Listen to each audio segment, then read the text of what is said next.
My fiance, F31, said her ex is the love of her life. So I'm in a bit of a daze right now, to be honest.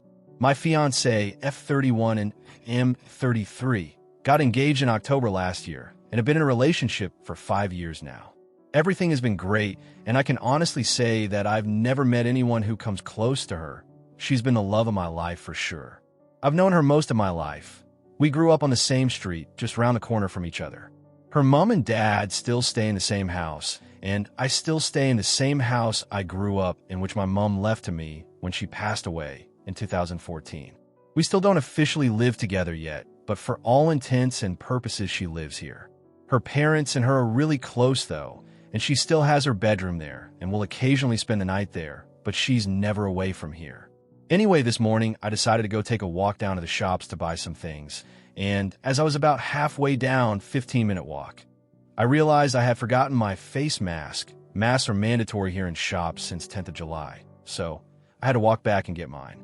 When I walked in the door to grab the mask from the kitchen table, I heard her speaking to someone loudly on the phone in the living room, and she said, "Yeah, but David will always be the love of my life." David is her ex-boyfriend. I don't know a great deal about him, but I know they were in a relationship for 2 years, and it ended a year before we started dating. He also dumped her. I just grabbed my mask and walked back out, and just as I got to the shops, I felt weird, and I had to sit down as my mind was going 1,000 different directions. I eventually got back home and immediately told her I feel sick and sent her back around to her parents' house, as I didn't want her about, as I was ill. I'm now lying in my bed, wondering what to do, to be honest. I know she didn't do anything wrong. It's not like she cheated on me or intentionally went out of her way to hurt me, but what's heard can't be unheard. She basically said that the person who she's agreed to marry isn't a patch on an ex she's not been with for 6 years. The fact she said he will always be the love of her life also means that it's a void game. Her heart's already been taken, and there's nothing I could ever do to change that. Also, what would happen if he did come back in her life? You can't turn down the love of your life when they come calling, and I'd be dumped quicker than yesterday's leftovers. So what do? Tell her I was earwigging on her and heard her say that shit? Just end the relationship for a completely vague reason like, "Oh, it's not you, it's me," etc. Swallow my pride and pretend I didn't hear it? Everything has been wonderful, but there's no way on this earth I want to be someone's second choice, especially when her ex is the one on her mind that she obviously would be with if she could. I'm thinking about just saying it's not working between us. She's now texting me about coming round tonight and mothering and spoiling me 'cause I'm the sickie. Fuck that. Update. I was gonna update sooner, but I've spent the last 3.5 days in a drunken stupor, so my apologies, but I'll warn you, this is not a good update. So after posting and receiving some advice on Reddit on Thursday, I was thinking of telling her to come back around on Thursday night so we could talk, but settled on Friday morning instead, as I wanted to get my head in a clearer state. She still thought I was ill, so I needed a bit of time to think through what I was going to say. She comes round on Friday morning at about 8 a.m., and I think she could see right away that something was wrong, as I must have looked stony-faced, and you could cut the atmosphere with a knife. Anyway, I said to her that I wasn't really sick and that yesterday, as I was going to the shops, I forgot my mask, had to come back to retrieve it, and when I got in to get it, I heard her talking in the other room about David. Her face went completely pale, and she started welling up, so I instinctively stopped talking and just stared at her.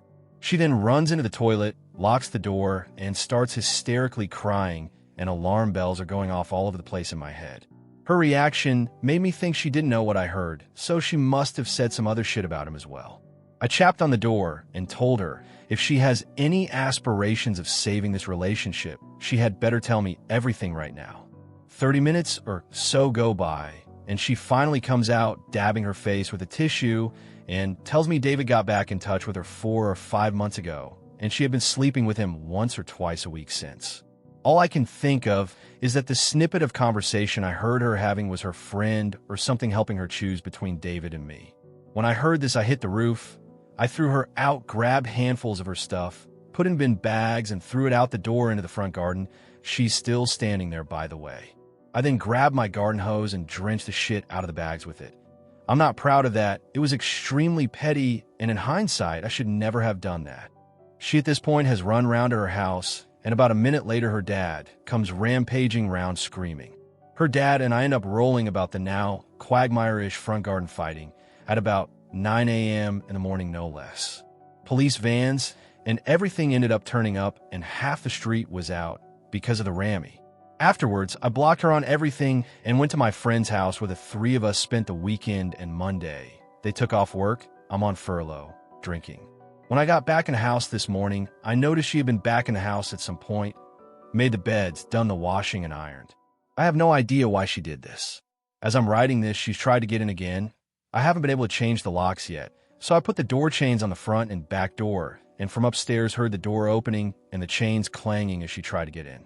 There's also a note that she's put through the door. I don't even want to read it right now. I'm too hurt, hungry, and hungover to even think about what she has to say. Update 2. Sorry for the belated update, but I'm in a bad way right now. I'm half drunk as I write this, so bear with me. Since everything that has happened, things have taken a turn for the worse. As many of you mentioned I should do, I sent an email to her father explaining my side of the story and apologizing for taking things public and embarrassing his daughter, but as I said previously, I acted instinctively. I didn't apologize for fighting him as I was reacting to him coming at me. He told me to fuck off and accused me of biting his ear for some reason. So that's what was stuck in my teeth. I'm joking, of course, if you don't laugh. About a week ago, I went outside to find my car keyed right down from the passenger side, wing mirror round to the boot. Last Sunday, I was walking down the road to meet a friend at the Arches, a place where we occasionally hang out and walk from an arched bridge. And as I was turning the corner of the local mouth, gossip called me a disgrace. I said, "How am I a disgrace?" And she told me that I'm a disgrace for beating up my ex-fiancé. Let's be clear here, I've never laid a finger on her in my life.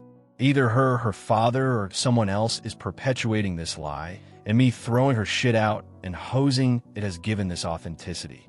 I haven't spoken to my ex, and she hasn't tried to contact me anymore. I think they're all on the same page now, that I'm the bad guy. I've got the ball rolling and putting my house up for sale. I can't live here anymore. I wish I still had my mom to lean on. She would make things better. Sorry for the shit update. Update 3. First of all, I would like to thank everyone who has reached out. I've tried to reply to everyone, and hopefully this update will help.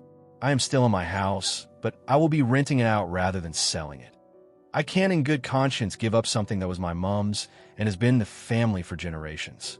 I have spoken to the father, and I understand why the family circled the wagons, but to throw me under the bus so brutally was genuinely ridiculous. Collateral damage to me, and my name is alright apparently. Only known them my entire life. All in all, I feel like I was in the midst of a shit shower that changed course. Still struggling, but feeling a lot better now that I've got an umbrella and a fucking roadmap. Also would like to note that I posted on social media giving my side of the story. Whether that was right or not is up for debate, but it was after I had let those close to me discreetly spread it first, so I felt the time was right. Her side is still singing off the same hymn sheet, but hoping neutrals will see things from my side. My close pals have been incredible throughout all this, but that's why they're close pals, I guess. Update 4. Well, it's been over a year, and I have since moved out of my house and am now renting it to an older couple, so thought I would update you. I'm doing great and have even got myself a girlfriend. Wish me luck. What did I learn?